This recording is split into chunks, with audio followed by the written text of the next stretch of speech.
Jennifer Aniston célèbre ses 54 ans, ce samedi 11 février 2023.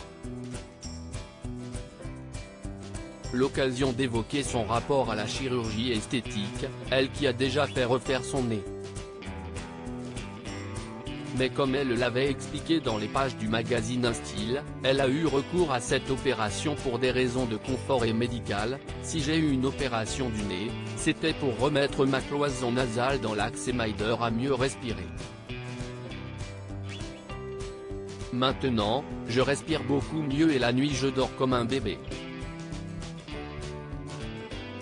Une précision qu'elle avait à cœur de faire, car de manière générale, elle semble très réticente à la chirurgie esthétique.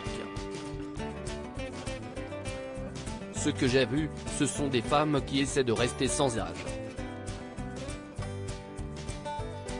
Je suis heureuse d'avoir appris de leurs erreurs, parce que je ne vais pas m'injecter un truc dans le visage.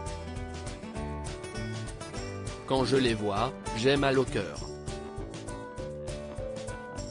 Je me dis, mon Dieu, si seulement vous saviez à quel point vous aviez l'air plus vieille.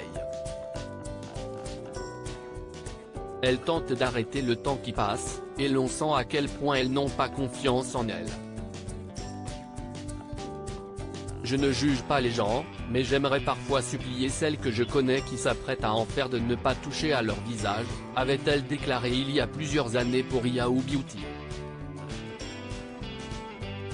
Rappelons que l'une de ses meilleures amies, Courtney Cox, avec qui elle a longtemps joué dans Friends, est passée par la chirurgie esthétique et ses excès a décidé de ne plus y avoir recours.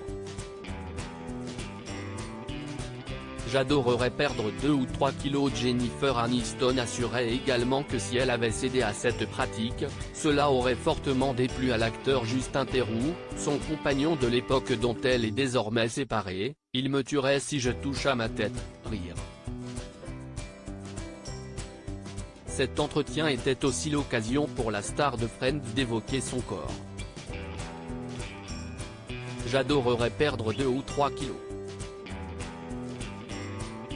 Comme ça j'arrive à 50 kg, et je me sens vraiment bien. Mais si est-il difficile à cet âge d'atteindre ce poids-là, estimait-elle.